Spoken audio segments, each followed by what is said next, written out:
That was Heroes going out to Stuart. And next track, Simon, another one. We tend to play this group quite a lot, don't we? We're playing for a reason, mate. We play good groups for a reason. Well, this guy... And a reason being the good. Well, Queen in 77 brought out an album called News of the World. And on this album, they released 2 tracks. The one we're going to play and another song called We Will Rock You. Now, this basically proved that Queen were moving into what was called stadium rock. Yeah. And the music they were producing was for audience participation. The clapping and the chanting. Yeah. So they brought this out as a double A side. We Will Rock You, written by Brian May, and the next track, We Are the Champions, which has got to go down as one of the greatest sporting themes of all time. Ever, mate, ever. I'm sure Salford are going to sing that this season. Well, that's what I was say. If they do pull it off, Simon, I'm sure the DJ at the Willows, at the AJ will play that. Yeah, and I'm sure he will. Salford will be playing. And if it's at Wembley and the Clifton Challenge Cup, they'll play it there as well. Well, you've got to think, tomorrow we entertain OKR. Right, yes, we beat OKR tomorrow. The bookies are giving Salford 12 star. Salford are 20-1 on a straight win to beat them. So bookies never get it wrong, mate. So that'll get us into the last day. If we get the right draw, mate. That's it. Yeah, we're in the semis. You can start dreaming. We're in the semis. I can dream that dream. Yes, any dream will do. So bit musical tonight, huh? Right? So Queen. I close my eyes. See double with a challenge cup. What are you laughing at, Noddy? No, nothing. Anyway, let's get back to the... Well, let's go back to Queen. So Queen, yeah, so this announced them, like I said, now they were going into Stadium Rock and they became one of the biggest draws on the planet because Freddie now had really come on as a performer and he was really becoming outrageous on stage. I'm not being funny, but Freddie Mercury was the greatest showman ever and still is to this day. Well, he used to wear these Harlequin one-piece. Remember them, Harlequin jumpsuits? You know, and he had his hair long. He didn't have his tash then. Do you remember when he played Live Aid? I think it was 1981, wasn't it? 85. 85. Was that Live Aid, yeah? And he played it, stole the show, didn't he? And they come in as replacements, didn't they? Yeah, they played this at Live Aid as well. Yeah, We Are the Champions. I know. So I'd like to dedicate this to my mate JT, who's probably driving home to Stoke as we speak. So John likes this one. So John, this is for you. This is Queen and We Are the Champions. And I'd like to dedicate this to all the Salford fans. Here. The fans that have gone year after year. The fans like Ray Dix, Jason and Lisa. I've forgotten him then. How can you forget her, Lisa? Jason and Lisa Carter, do you know what I mean? They're massive Salford fans. And it's their life, and it's my life, and it's every Salford fan's life, innit, mate? Do you know what I mean? I agree. So, like I said, Queen, We Are the Champions. I've paid my dues time after time. I've done my sentence, but committed no crime. And bad mistakes, I've made a few. I've had my share of sand kicked in my face, but I've come through. I need to go on. We are the champions, my friends, and we'll keep on fighting till the end. We are the champions. We are the champions. No time for losers, 'cause we are the champions of the world.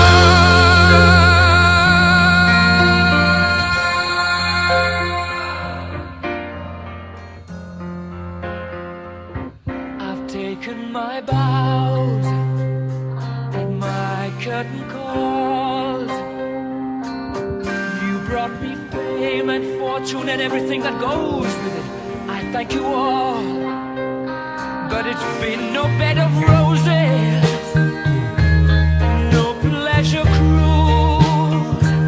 I consider it a challenge before the whole human race, and I ain't gonna lose.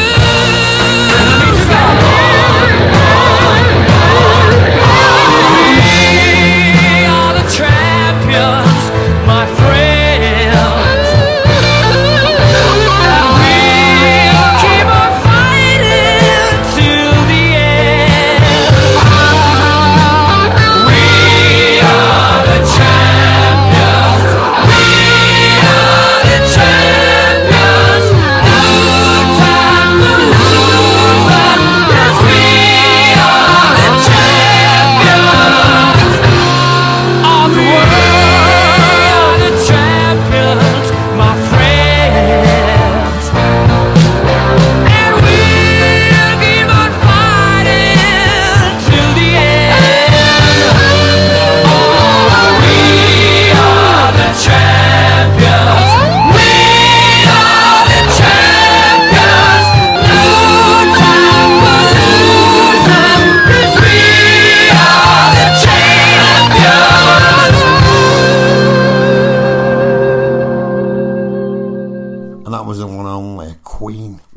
champions going out there to Cheatsy.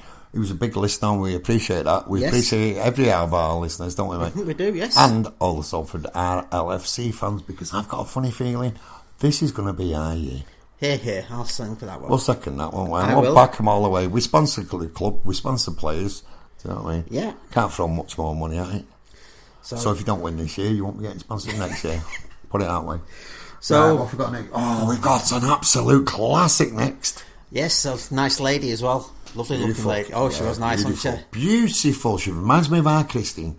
Well, this lady is from the Bronx in New York. No, she's not. She's from Salford Precinct. Carly Simon's from Salford Precinct. Yeah. Oh, right, okay. Yeah. She's related to Paul Simon, Right. who's related to Simon Williams. Right. No, she's actually from New York, and in '72 she broke through, and in '73 I think she brought out probably her most famous song, "You're So Vain," which is Classic. basically well, she denies it, but apparently it's about Warren Beatty being in love with himself. Yeah. And According to a certain radio station in Salford, not the Sounds of Salford, a certain presenters say, I absolutely love myself. but we'll skip that one. so anyway, in 1977 the latest Bond film come out, which was called The Spy Who Loved Me. Yeah. And they needed someone. Racking film. Yeah, it was. It was one of the first Bond, one of the big budget ones, wasn't it? It had a massive set. Massive. It was a huge film, and they needed obviously a singer to do the film justice. So they chose Carly Simon. And I don't think she let him down, because this is one of the best Bond songs. I think it's absolutely amazing, this, and I really do think it's amazing. Do you know what I mean? Yeah. It's one of the best ever. And when you think of sort of Bond hits, this has got to be up there with the best. It really has. Oh, with Shirley Bassey. Shirley Bassey. Yeah, and Do you know what we should do one night? what? Bond themes. Yeah, could do. Could do, because there's some absolutely amazing Bond themes Yeah, you out got there, isn't there? Tom Jones, Matt Monroe, Paul McCartney and Wings. Yeah, there's loads to go at. Duran Duran. Yeah. I thought we played a couple already. I know. So I'd like to dedicate this to Mark Johansson off line 5. Mark, this is for you, mate. This is Carly Simon and Nobody Does It Better.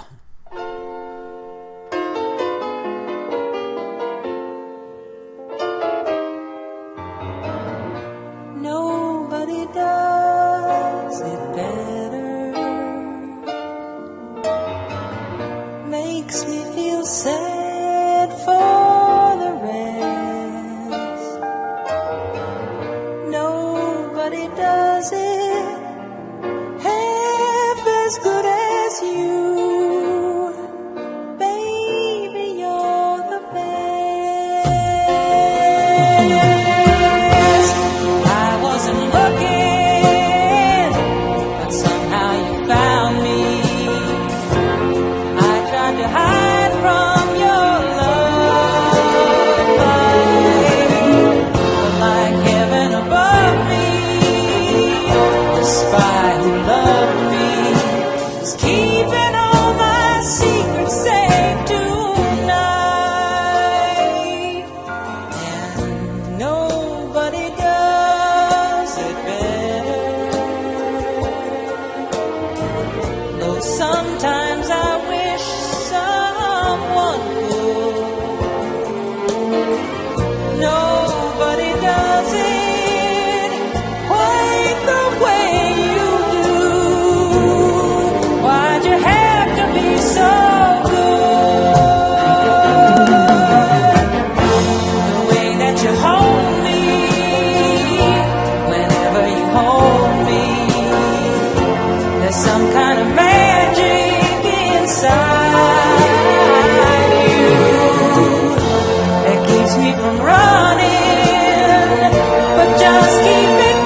And that was, nobody does it better going out there to Mark and to everyone at the Nappy Factory, because I know how hard you go and work there, Noddy tells me.